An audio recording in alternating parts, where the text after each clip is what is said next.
우리가 무엇을 근거로 나라고 생각하는가, 이것을 보겠습니다. 우리는 우리 자신의 기억을 믿습니다. 기억을 들추어 현실에서 접하는 여러 가지 상황을 판단합니다. 뒤집어 말씀드리면 아무런 기억이 없으면 판단할 게 없어요. 그러지 않겠습니까? 어린 나이와 같아라는 말은 이것과도 일맥상통합니다. 내가 기억한다고 하는 그것이 과연 사실이냐, 이것입니다. 여러분 아마 이런 얘기를 어디서 들어본 적이 없을 것입니다. 나의 기억이 사실이라는 것을 어떻게 믿을 수 있느냐, 이건데요. 이 문제는 매우 중요합니다. 나라는 것이 과연 무엇이냐, 이런 존재의 문제와 직접적으로 관련이 있기 때문입니다. 지금까지 나는 기억이 의존해서 나의 정체성을 삼습니다. 기억에 오류가 있다면 나의 정체성이 그냥 무너집니다. 우리가 가장 쉽게 이해할 수 있는 방법이 뭡니까? 아주 심하게 치매를 앓은 사람이 있다 그럽시다. 그러지 않습니까? 내가 누군지도 모르고 식구가 누군지도 모르지 않습니까? 내가 어디가 있어요 그러면요. 모두 모르죠. 이런 상황이라면 무엇을 나라고 할 것인가 의문을 가져야 합니다. 우리가 이를테면은 어떤 사람에 대해서 감정이 있는 수가 있어요. 나쁜 기억이 있습니다. 나는 그 기억이 사실이라고 믿어요. 그 기억 때문에 나에게 그는 나쁜 사람인 거예요. 그러나 어제 뭐 나쁜 일이 있었던 좋은 일이 있었던 그 기억이 없으면 나쁜 사람인지 뭐지도 없는 거예요. 나는 그를 보면 나쁜 기억 때문에 기분이 나쁩니다. 나중에 나의 기억에 오류가 있었다는 사실을 알았습니다. 내가 잘못 알고 있었던 것입니다. 나의 기억에 문제가 있었습니다. 이런 사실을 발견하지 못했다면 나는 계속 그를 나쁜 사람으로 기억하고 있을 것 아니겠습니까? 흔치는 않지만 가끔 우리에게도 그런 일이 있긴 있어요. 나의 기억에 문제가 있었다는 사실을 발견해도 그렇게 유쾌하지는 않습니다. 내가 문제가 있다는 것이잖아요. 이 몸이 이렇게 해요. 나의 기억에 오류가 있다면 어떻게 할 것인가? 그런 경우 그 기억이 사실이라고 믿는 나는 또 무엇인가? 이것을 생각 안 할 수가 없다는 거죠. 성경에서 몇 가지 중요한 개념이 있습니다. 그러나 우리 편에서, 나라고 하는 존재 편에서 가장 중요한 개념 중 하나를 꼽으라면 조회입니다. 삶이에요. 우리가 가진 성경은 이 조회를 보통 생명이라고 많이 번역합니다. 생명이란 말은 살아있는 상태를 말합니다. 틀린 번역은 아니지만 우리가 일상적으로 쓰는 의미에는 부합하지 않습니다. 내가 살아있다 그러지 나에게 생명이 있다 그렇게 하지 않습니다. 잘요. 생명은 살아있는 상태를 말합니다. 삶은 사는 일을 말해요. 우리가 사는 일로 고민하지 살아있는 상태로 고민하지 않습니다.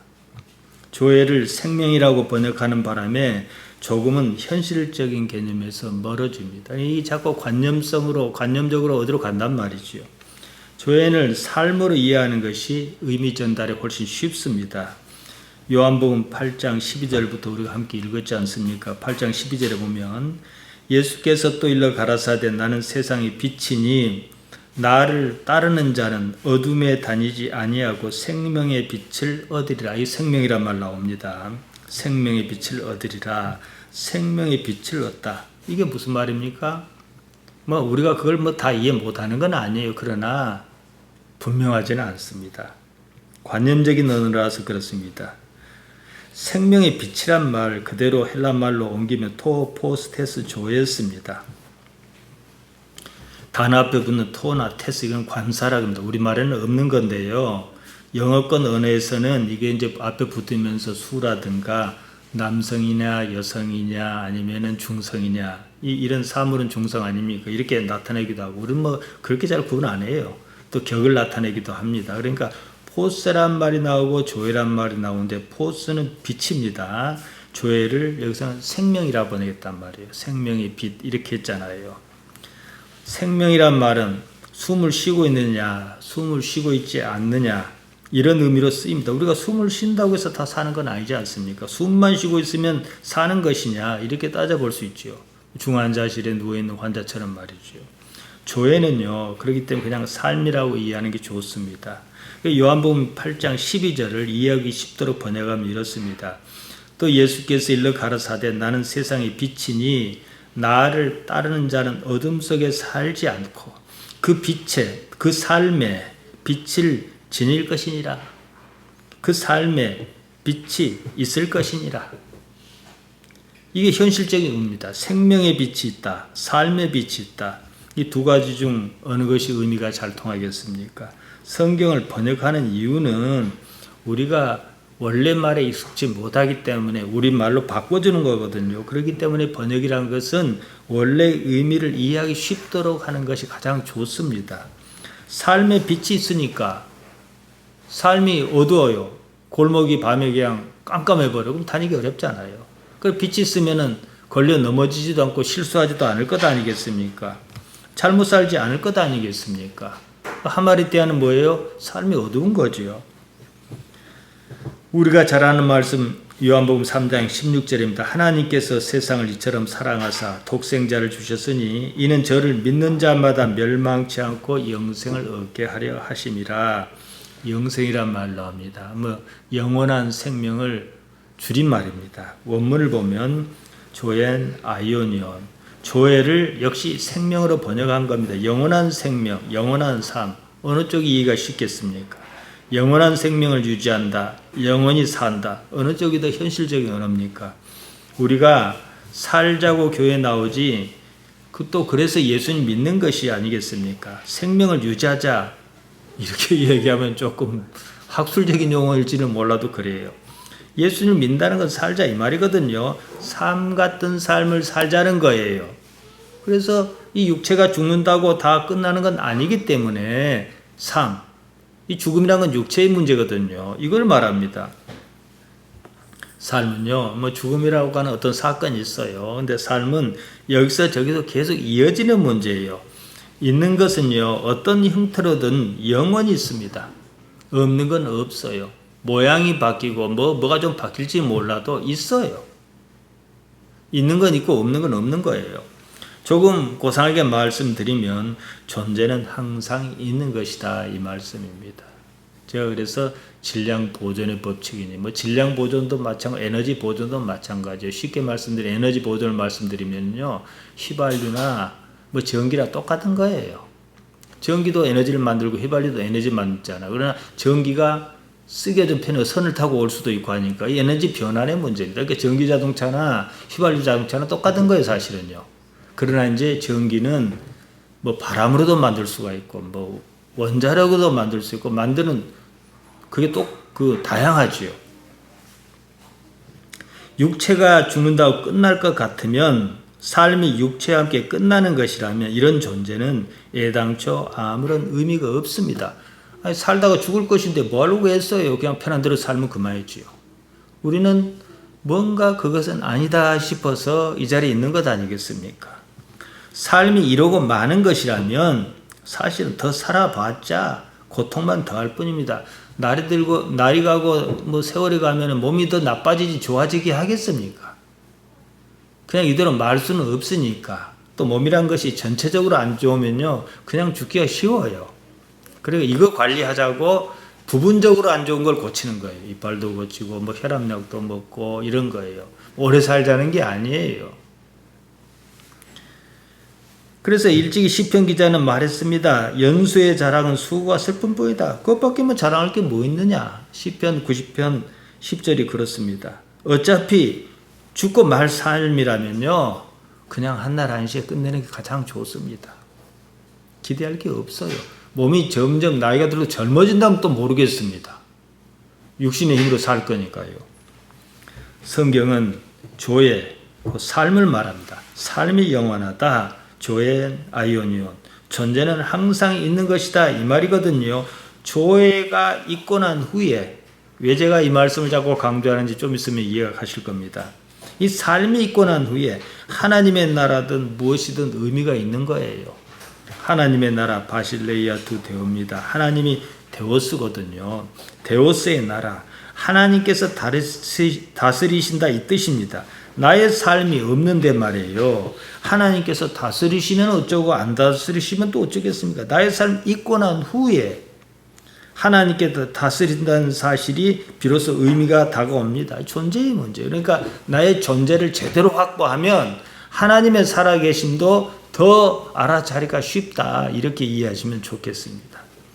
삶의 본질은 나라는 존재가 실제 있는 것입니다. 이걸 뭐라 그러냐? 실존이다 그럽니다. 지금 나는 과연 실존하느냐? 이것 말씀드리려고 서두에 기억의 문제를 말씀드렸던 것입니다. 실존의 자리, 실제로 있는 자리가 어디입니까? 시공간적으로 지금 여기 아닙니까?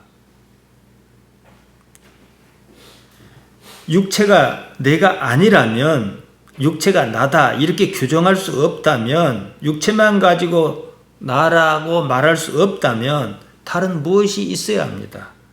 의식입니다. 육체는 살아있지만 의식이 없으면 살아있다 말할 수가 없습니다.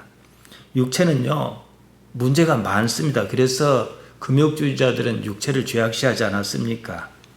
하지만 육체의 가장 큰 장점이 뭔지 아십니까? 실존의 자리에 있다는 거예요. 여러분의 육체가 여기 있지 집에 있지는 않잖아요. 그런데 우리의 의식은 여기 있다가 저기도 있기도 해요.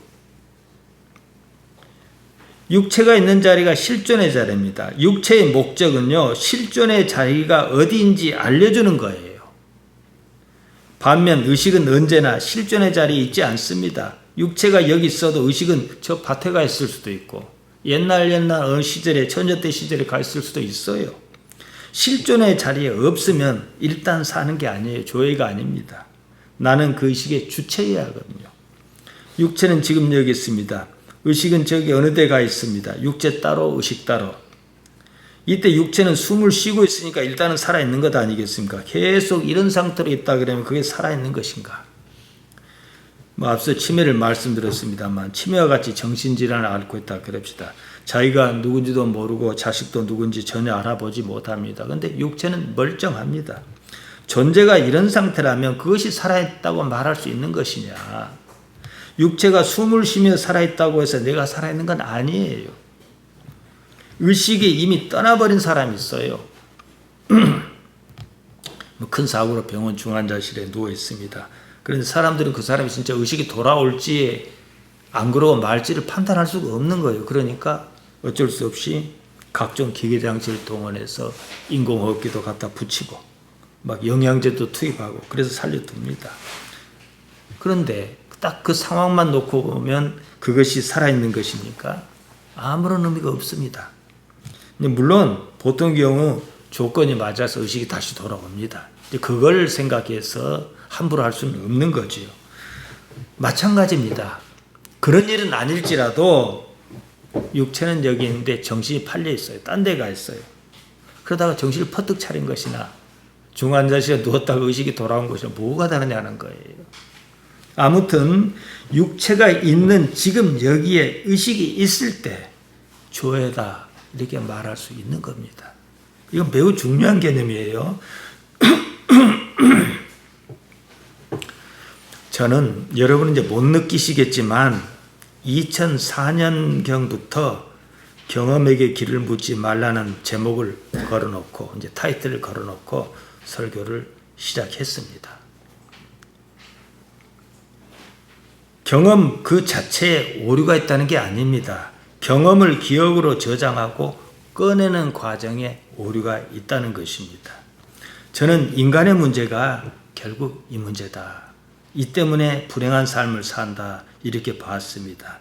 예수님께서 하신 말씀을 가만히 보면 상당 부분이 이 문제입니다. 오늘 우리가 읽은 성경 구절이 그렇습니다. 이따 다시 말씀드리겠지만요. 요한복음 12장 15절이 뭘 말합니까? 너희는 육체를 따라 잘못 판단한다. 이 말씀이 아니겠습니까? 육체를 따라 이 말은 육체가 제공하는 대로 육체가 작동하는 그대로 믿어 이 말이거든요. 너희가 육체의 판단을 사실로 믿었기 때문에 그 판단에 오류가 있다. 그들이 육체의 판단을 믿었기 때문에 하나님의 아들 예수님을 몰라보고 십자가에 못 박아 죽였습니다. 다들 육체가 상황에 따라 여러 가지 조건의 조합으로 구성해서 만드는 이야기를 기억이다. 그 기억을 사실이라고 믿는 거지요. 기억의 오류로 인해서 갈등이 많습니다. 삶이 불행에 빠져 삽니다. 기억에 감정이 쌓이고 이익이냐 손해냐 이런 민감한 문제도 개입해요. 사실이 아닌 것으로 둔갑합니다. 이런 일은 자신도 모르게 일어납니다. 육체의 작동 방식에 문외한인 탓에 기억을 그냥 믿은 거예요. 제가 아무리 이야기를 많이 해도 그렇게 긍정을 해도 깊이 생각은 다들 안 합니다. 고맙게도 여기에 대한 구체적인 연구 사례가 있었습니다. 미국의 캘리포니아주는 그 주립대가 있는데 여기저기에 캠퍼스가 있습니다. 뭐 버클리에도 있고 어바인에도 있고 이래요. 어바인 캠퍼스에 엘리자베스 로프터스라는 교수가 있습니다. 수십 년 동안 인간의 기억을 연구한 사람입니다. 좀 특이해요. 보통은 망각을 연구하지 어떻게 치매가 생기냐 기억이 왜 없어 이걸 연구하지 기억을 연구한 사람은 많지가 않아요. 로프터스는 인간의 기억이 사실일까 의심했습니다. 우리의 기억은 진짜일까? 이걸 가지고 미국에서는 유명한 과학, 교육 이런 것을 주제로 하는 테드라는 강연이 있습니다. 여기서 출연해서 2018년인가 얘기를 했어요. 기억은 사실이 아니라는 증거를 댔습니다. 사람이 일어나지도 않는 일을 기억한다는 거예요. 실제로 있었던 것과 또 다르게 기억하기도 한다 그랬습니다. 실제로 사실이 아닌 것을 기억하거나 잘못 기억한 것을 사실로 믿는 일이 의외로 많다는 것을 발견했습니다. 제가 논리적인 증언을 대기 위해서 가급적이면 사실 그대로 제가 말씀드리겠습니다. 재판은 중요하지 않습니까? 잘못 재판해버리면 애먼 사람이 감옥에 평생을 망쳐야하잖아요. 실제로 근데 잘못 재판해서 그런 사람이 있어요. 삼내 슈퍼마켓인가 뭔가 사건도 그렇고 익산의 뭔 사건도 그렇고 그러지 않았습니까? 재판 과정에서 증인의 증언을 매우 중요하게 생각해요. 근데 문제는 증인의 증언을 사실이라고 믿었는데 사실이 아닌 경우가 있다는 거예요. 물론 증인이 처음부터 거짓말하려는 건 아니에요. 실제로 미국에서는 자신이 저지르지도 않은 범죄로 유죄 판결을 받아서 감옥에 갇힌 경우가 많습니다. 우리나라도 그랬습니다. 그래서 나중에 재심을 청구하고 물론 나쁜 의도로 그렇게 몰아넣는 경우도 있지만 말이에요. 그거 말고도요. 재심을 청구하고 그러지 않습니까? 로프터스는요. 일반적인 사건에 대해서 억울하게 감옥살이를 하다 풀려난 사람 300명을 조사했습니다. 이들은 10년에서 30년 동안 죄수로 감옥 생활을 했습니다. 나중에서야 DNA 검사 덕분에 풀려났습니다. 이 경우를 분석해 보니까 4분의 3이 증인이 잘못 기억한 것, 증인이 자신의 거짓 기억을 믿고 증언한 때문에 재판부가 증인이 그걸 사실이라고 그랬으니까 너는 유죄 이랬다는 거예요. 우리나라에서도 그런 일이 있지 않습니까? 우리나라는 워낙 발달하고 한 걸음 더 나갑니다. 수사기관이 증인을 조작하기도 합니다. 많은 사람이 인간의 기억이 녹음기처럼 작동할 것이라고 생각한다는 거예요. 그렇지 않습니다. 녹음기는 녹음만 그대로 나오잖아요. 인간의 기억은 그러지 않아요. 우리의 기억은 사실 그대로 재생하지 않습니다. 로프터스는 기억은 구성한 것이다. 짜맞춘 것이다. 이야기를 만드는 걸 구성이라 하지 않습니까? 필요하면 재구성도 한다 그렇습니다. 처음에는 인간이 기억을 어떻게 구성하는가 그 과정을 연구했습니다. 이제 모의사고를 보여주고 무엇을 기억하는가 이 사진을 보여주고 물어봤어요. 자동차가 충돌할 때 얼마나 빨리 달리고 있었느냐 물었습니다. 충돌이라는 질문으로 시작하자 목격자는 빨리 달리고 있었다 이렇게 대답했다는 거예요. 충돌했으면 빨리 달렸을 게 아니냐 이런 관념이 작동한 겁니다. 충돌이라는 단어 때문에 사고 현장에서 부서진 유리자국을 보았다 이런 사람도 있었어요. 근데 유리창은 부서지지 않았거든요. 다른 연구에서 다시 모의사고의 사진을 보여주었습니다. 사거리에서 이 정지 표지판이 있습니다. 그 교차를 통과하는 사고 장면이었어요. 그 표지판이 양보 표시였다고 슬쩍 말을 바꿨습니다. 많은 사람이 교차로에서 양보 표지를 봤다. 이렇게 진술했다는 거예요. 이러면 단순한 실수 아니겠느냐 이렇게 말합니다. 실수가 아니에요. 미군을 대상으로 연구를 진행했습니다. 매우 강한 스트레스를 받도록 했습니다. 실제로 미군에는 네이비실이라든가 특수부대는요, 전쟁 중에 포로로 잡혔을 경우를 대비해 가지고 훈련을 시킵니다. 신문 훈련인데 연구 대상의 군인을 모아서 적대적이며 육체적으로 굴욕적인 방식으로 30분 동안 심하게 신문을 받도록 했습니다. 그런 후에 신문을 진행했던 사람을 누구냐 지목해봐라 그랬다는 거예요. 연구자가 다른 사람이라고 암시하는 정보를 제공하면 많은 사람이 자신을 신문한 사람을 잘못 지적했다는 거예요. 때로는 실제 신문관과 닮지도 않은 사람을 신문했다. 저 사람이 나를 신문했다. 이렇게 말하기도 했다는 겁니다.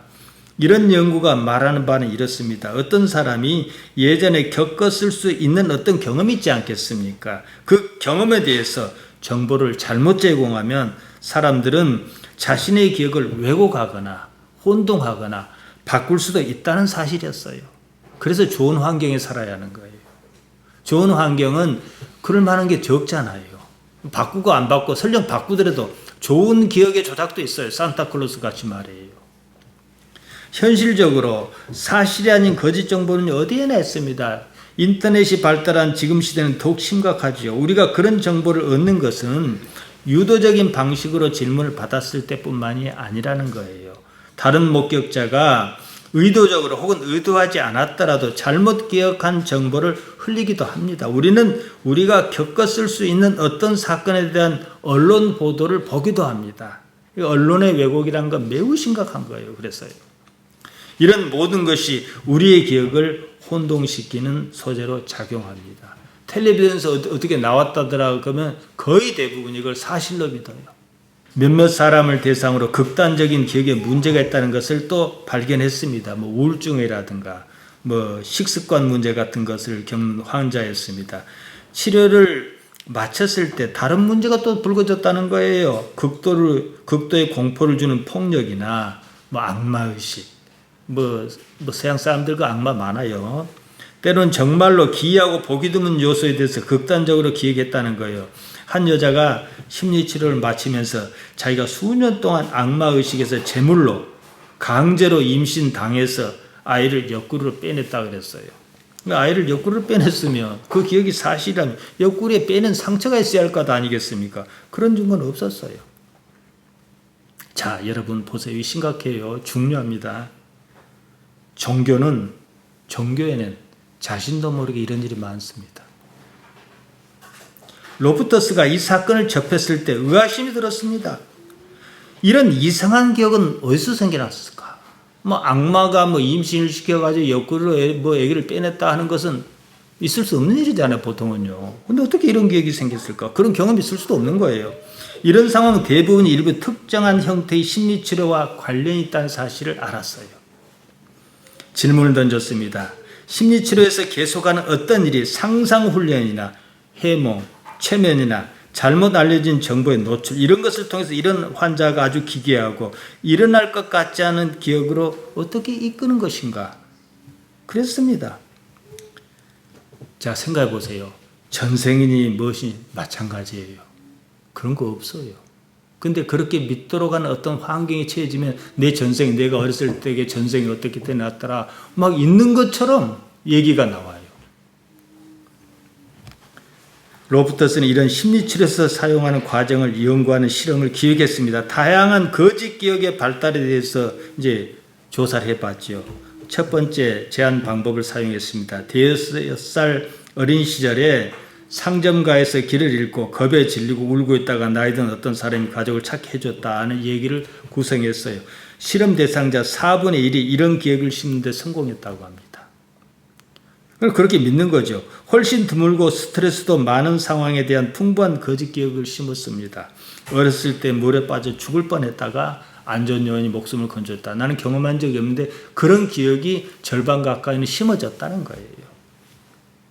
한편으로 포악한 동물에게 공격받는 일이 있었다는 거짓 기억을 심기도 했습니다. 어렸을 때 악마에게 홀렸다는 거짓 기억을 심기도 했습니다. 이런 일을 겪으면서 스스로에게 질문했다 그럽니다. 자기가 누군가에게 거짓 기억을 심으면 거기에 무슨 파급 효과가 있을까? 나쁜 기억뿐만 아니라 좋은 기억도 이 행동에 나중에 영향을 줄까? 어렸을 때 어떤 음식을 먹고 아팠다는 거짓 기억을 심으면 그 음식을 싫어한다는 거예요. 또 반대로 건강에 좋은 음식에 대해서 좋은 기억을 심으면 그 음식을 더 많이 먹고 싶게 하는 효과도 만들어낼 수 있었다는 겁니다. 어떻게든 이런 기억은요, 오랜 동안 행동에 영향을 미칩니다.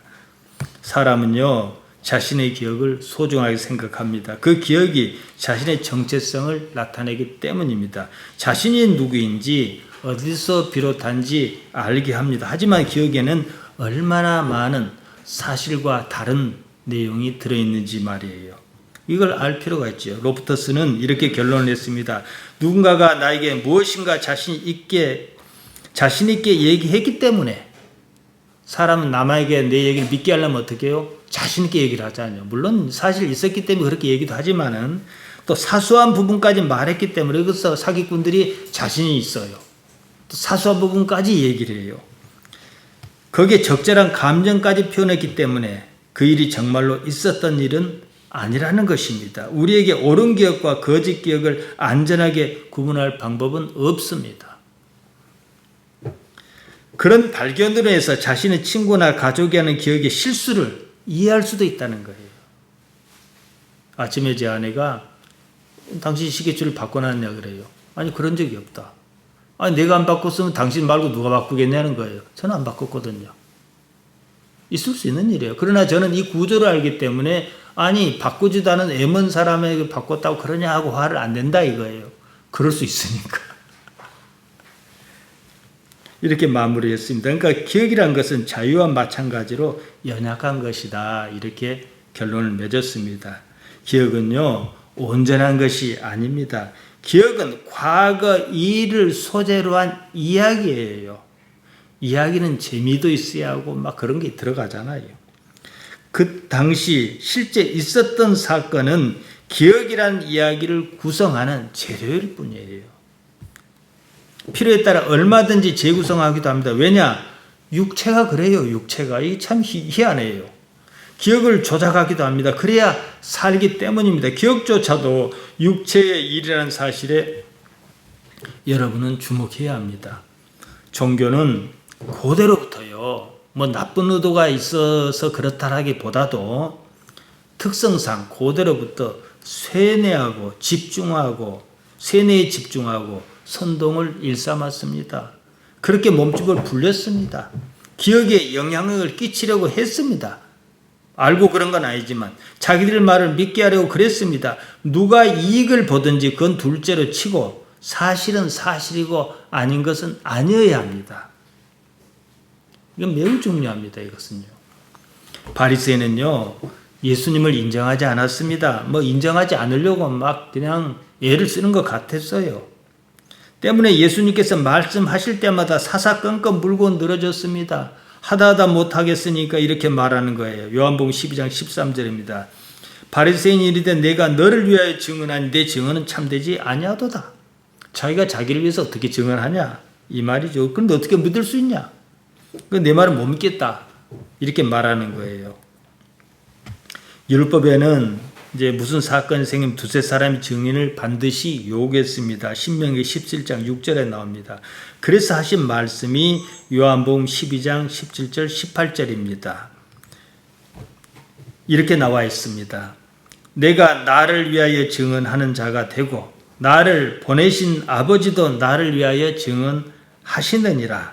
이 말씀은요, 가만 보면 조금 억지스러운 데가 좀 있습니다. 예수님께서 실제로 이렇게 말씀하셨는지 아니면 요한이 이 이야기를 풀어나가면서 설명할 방법이 없어서 그랬든지 아무튼 이렇게 기록했습니다. 여기서 요한이 이야기하고자 하는 바는요, 예수님께서 하나님과 어떠한 관계냐 이것이에요. 그 이야기가 요한복음 12장 15절에서 16절에 나옵니다. 너희는 육체를 따라 판단하나 나는 아무도 판단치 아니하노라. 만일 내가 판단하여도 내 판단은 참되니 이는 내가 혼자 있는 것이 아니요 나를 보내신 이가 나와 함께 계심이라. 히메이스 카타텐 사르카 크리네테 너희는 육체를 따라 판단한다. 너희의 판단 기준은 육체다. 너희는 육체를 믿은 것이다. 이 말이지요. 기억은 육체의 작용입니다. 판단하다 크리네테 원형이 크리노입니다. 2인칭 복수형으로 쓰였습니다. 판단하다, 심판하다, 처벌하다, 정죄하다, 비판하다, 비난하다, 평가하다, 해석하다 이런 뜻으로 쓰입니다. 너희의 판단 근거는 사르크스다. 육체다. 이 말씀입니다. 사르크스는요, 살덩이입니다. 살덩이는 판단하지 않습니다. 사르크스에 따라 판단한다는 말은 그냥 생각나는 대로, 감정대로, 육체의 요구대로 판단한다. 이 말입니다. 너희는 너희의 기억을 사실이라고 믿었다. 이 말씀입니다. 너희가 알고 있는 것이 과연 사실이냐? 아니라는 거예요. 우리가 경험이라고 말하는 그것은 전적으로 기억에 의존한 것입니다. 앞서 보았듯이 기억은 여러 가지 이유로 만들어진 것입니다. 이야기예요. 사실을 보관하는 것이 아닙니다. 기억은요, 인간의 기억은 농기와 다릅니다. 기록한 그대로 재생하지 않습니다. 어떤 필요에 따라 짜맞춘 것입니다. 그 필요가 무엇이냐?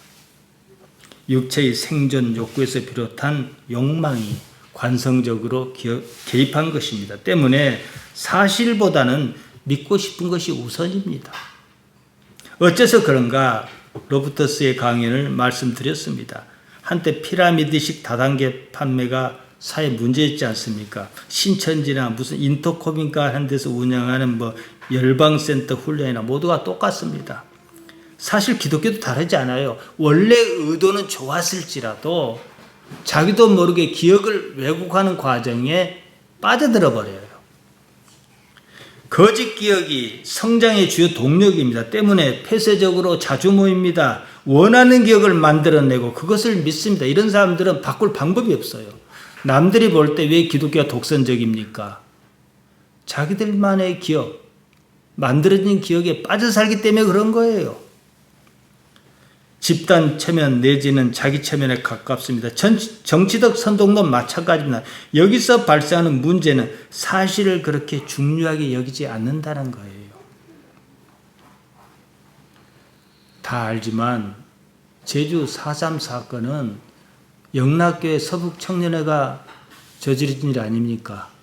그런데 영락교회는 지금도 사과하지 않습니다.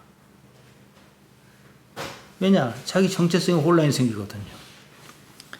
전도지 한 장이 우편으로 날아왔습니다. 이런 문구가 있더라고요. 원래 사람은 천국 가고 지옥은 마귀를 보내는 것이었습니다. 옛날에 이런 얘기 많이 들어봤지요. 영원히 불타는 지옥, 영원히 행복한 천국 어디로 가고 싶습니까? 분명히 말씀드리지만 성경에 없는 말입니다. 원래 사람은 이런 거 없어요. 천국과 지옥에 대해서는 제가 여러 가지로 말씀드렸습니다. 내세관이 있는 모든 종교에서 천국과 지옥은 똑같습니다. 그러면 이상하잖아요. 우리는 불교가 아니라 기독교면 그쪽과 이쪽이 달라야지 않습니까? 천국이나 천당이나 극락이나 말만 조금씩 다르지 사실 같은 데 아닙니까? 그러면 문제가 있어요. 구태여 교회에 나오지 않아도 상관없다는 얘기잖아요. 나는 뭔가가 절이 더 입에 맞다. 그럼 절에 가는 거예요. 그러려면. 예수님을 믿어야 하는 이유가 없어져 버려요. 여기서 초점은 예수님이 아닙니다. 천국이냐 지옥이냐 이거예요. 지옥은 그렇다 치고 천국에 간다고 했지. 거기서 뭘 하며 살 것인지 계획을 얘기해 주질 않아요. 왜 안 해줍니까? 안 가봤으니까. 모르니까. 그냥 그런다라고 떠미는 거지요. 그랬더니 예수님만 믿어야 한다 그럽니다. 사도행전 4장 12절에 나왔다면서 다른 이름을 주신 적이 없다고 그럽니다. 좋습니다. 예수님을 본 적도 없고 들은 적도 없는 아브라함과 이삭과 야곱과 모세는 어떻게 합니까? 이 땅에 기독교가 들어오기 전에 살았던 사람들 다 지옥 갑니까? 시원한 답변을 내놓지 못해요. 모르는 것을 얘기했으니까요. 사실은 자기도 믿지 못하면서 말한 겁니다. 그래야 자기 위치를 지키고 먹고 사는데 지장이 없어. 이 말을 할 정도면은 목사로서 어느 위치에 올라와 있습니다. 그 위치를 이게 아니다 싶어서 그만두기도 어려운 상황이에요. 하던 대로 계속 갑니다. 바로 이 때문에 나이가 들면 신앙이 깊어지는 게 아니라 예수님을 더 안 믿습니다. 기술적으로만 해요, 교회 생활을. 목사나 장로나 권사나 다 그래요.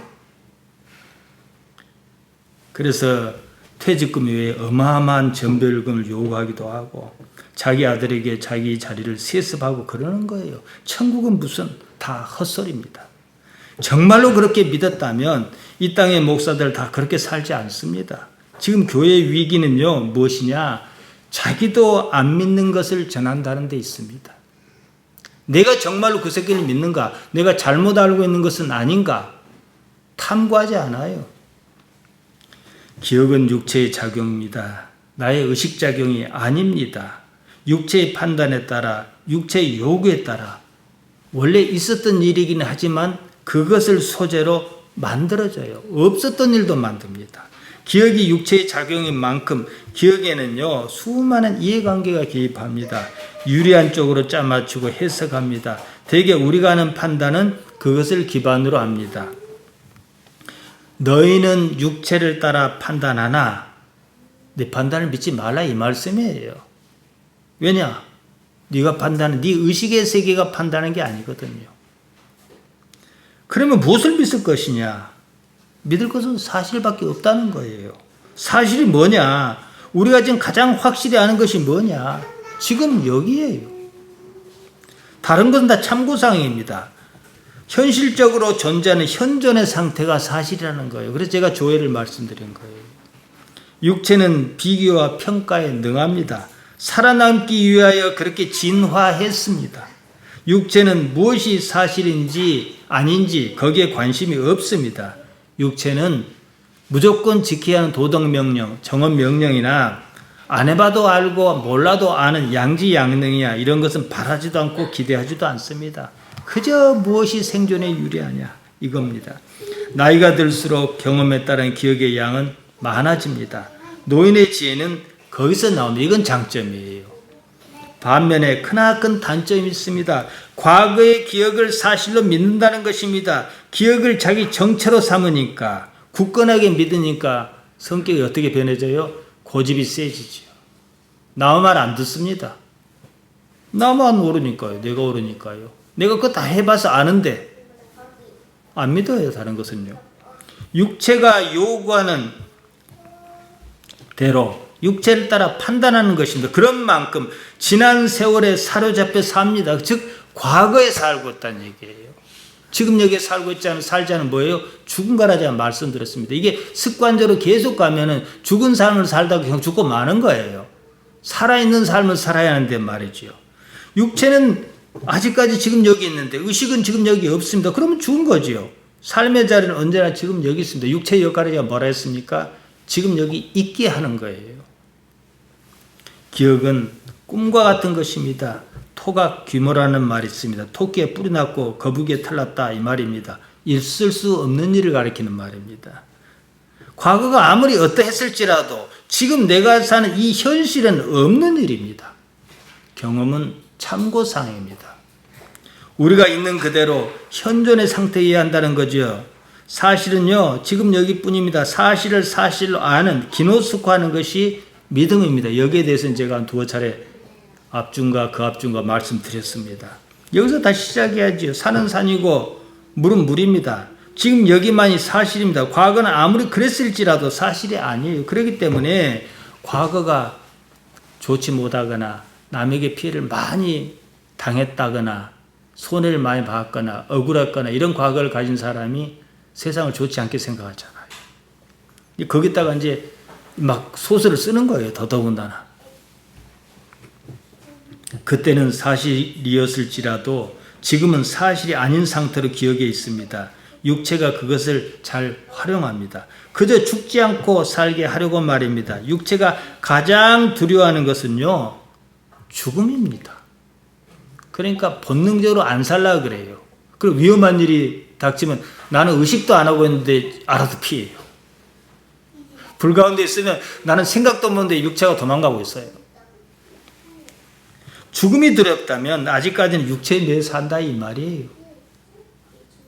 영생은 사실의 상태, 현존의 상태입니다. 제가 하는 말을 잘 이해하실는지 모르겠습니다만 현존의 상태가 우리 성경에서 영생이라고 번역한 조엔 아이오니어입니다. 그러므로 우리는 의도적으로 현존의 의식을 모아야 해요. 지금 이 자리에 의식을 모아야 한다 이 말이 지금 하고 이제 마늘을 까고 있던 성경을 읽고 있던 말이죠. 그러다 보면 나름대로 깨달았다 싶을 때가 찾아옵니다. 이 깨달음의 상태는요, 백날 말로 설명해도 상대가 이해 못합니다. 왜냐? 상대도 그 상태에 있어야 이해가 가능한 언어이기 때문에 그렇습니다. 부처님이 아무리 깨달았다 해도 우리는 그랬겠거니 하고 말지 그게 다가옵니까? 내가 그 상태가 아닌데. 요한 3서 1장 2절입니다. 장로 요한은 사랑하는 가룟에게 이렇게 편지했습니다. 사랑하는 자여 내 영혼이 잘된 같이 내가 범사에 잘되고 강건하기를 내가 간구하노라. 여기서 영혼은 푸뉴마가 아닙니다. 푸시케입니다. 푸시케는 숨 쉬다는 말 푸시코에서 온 말입니다. 숨을 쉬어야 조회가 있는 거예요. 삶이 있는 겁니다. 영혼이 잘된다 이 말은요, 푸시케가 숨을 잘 쉰다 이 말이에요. 잘 살고 있다 이 말이에요. 살아있다는 거지요. 삶의 보장입니다. 삶 조회가 활성화한 상태입니다. 지금 여기 있는 것이죠. 그래서 장로는 내가 잘 사는 삶, 삶이 보장된 거, 이 삶을 내가 간구하노라. 너의 그런 삶을 살도록 내가 유코마이 기도하노라. 이 말입니다. 조금 뭐랄까요, 좀 비유적인 얘기긴 합니다만은 지금 이 삶을 소중하게 여겨라 이 말이에요. 하나님으로 인해서. 현존이 왜 중요하냐? 우린 적어도 예수님으로 인해서 하나님 아버지에 대해서 상당한 지식이 있습니다. 이런 사람에게 현존은 그 자체가 하나님을 살아계신다는, 하나님께 살아계신다는 것을 발견할 수 있는 매우 좋은 방법이거든요. 하나님께서는 현존의 하나님이십니다. 옛날에 야곱이 어쨌을지라도 그 시점과 우리가 지금 예배하는 이 시점이 하나님에게는 동일하거든요. 영생은요, 정리하겠습니다. 오래오래 사는 게 아닙니다. 그 세계는 이런 시공간이 존재하지 않습니다. 그냥 현존의 세계입니다. 현존의 상태, 영혼, 푸시케, 호흡을 모아야 잘 살든지 그런 겁니다. 의식적으로 지금 여기에 집중함으로 영혼을 살려내야 합니다. 육체의 작용을 믿지 말아야 하는 거예요. 나의 현존이 내가 지금 여기에 의식을 모으면서 이 삶의 자리에 있으면서 하나님을 바랄 때, 푸시케가 하나님 바랍니다. 영혼이 나의 영, 그때 이제 비로소 나도 몰랐던 푸뉴마가 살아납니다. 이 푸뉴마, 영이신 하나님의 영을 만나 동기화하면서 자랍니다. 어느 순간에 육체는 죽지요. 육체를 던집니다. 영은 죽지 않습니다. 하나님 아버지를 의식하며 지금 여기 살아있음에 집중하다 보면 여러분 모두가 현존의 기쁨을 누립니다. 그러면 뭐 어떤 일이 있냐 그러면 예전에 왜 내가 이 일을 그렇게 싫어했지? 왜 옛날에 이 일을 가지고 그렇게 고민하고 힘들어했지? 이런 느낌이 다가와요. 아무것도 아닌데. 근데 아무것도 아니라고 느낀 이 삶을 살 때 그 삶이 바로 사도 요한이 말하는 잘되는 삶이에요. 그랬을 때 하나님께서 하나님의 나라 바실레아 투 데우스의 나라가 하나님께 어떻게 이 삶에 개입하여 계신지 통치하고 계신지 상대방에게 말로 설명 못해요. 하나님께서 나에게 살아계시다는 증거는 여러분 뭘로 표현합니까? 기껏해야 뭐 병이 나았다든지 내가 뭐 없이 살다가 뭐 잘 살았다 이런 걸로 표현하잖아요. 그건 아주 일부분이에요. 그러나 나는 도저히 설명 못하는 거예요. 깨달은 자가 못 깨달은 자에게 자기 깨달음을 어떻게 설명해요? 여러분 마치겠습니다. 이건 누구나 할 수 있는 일이에요. 지금 여기 있는 일 잊지 말고 이제 여러분이 집에 가서 이제 테스트를 해보셔야 해요. 행주를 빨더라도 딴 생각하지 말고 행주 빠는 일에 집중하는 거예요. 그럼 이래가고 뭐 어쩌려고 그래요? 안 그래요. 그러면서 의식이 돌아올 때마다 하나님과 연관지어 생각해요. 모든 것은 하나님께 주신 일이다 생각하고 그 일을 하다 보면 변합니다. 내가 변하지 않으면 주변에 아무것도 안 변합니다. 우리는 남편이 변하길 바랐고 자식이 변하길 바랬는데요. 바보짓이에요. 나도 내 마음대로 못하는데 남편과 자식을 어떻게 내 마음대로 합니까? 내가 스스로 변하게 하는 것은 그나마 내가 할 수 있는 일입니다. 이럴 때 하나님께서 여러분에게 어떻게 관계하고 계시고 살아계신가를 경험하는 삶을 사시길 바랍니다. 하나님 우리 아버지, 연약하고 모자란 우리를 택하셨습니다. 하나님의 영광에 들도록 우리가 깨어있도록 도와주시옵소서. 예수님 이름으로 기도하옵나이다. 아멘.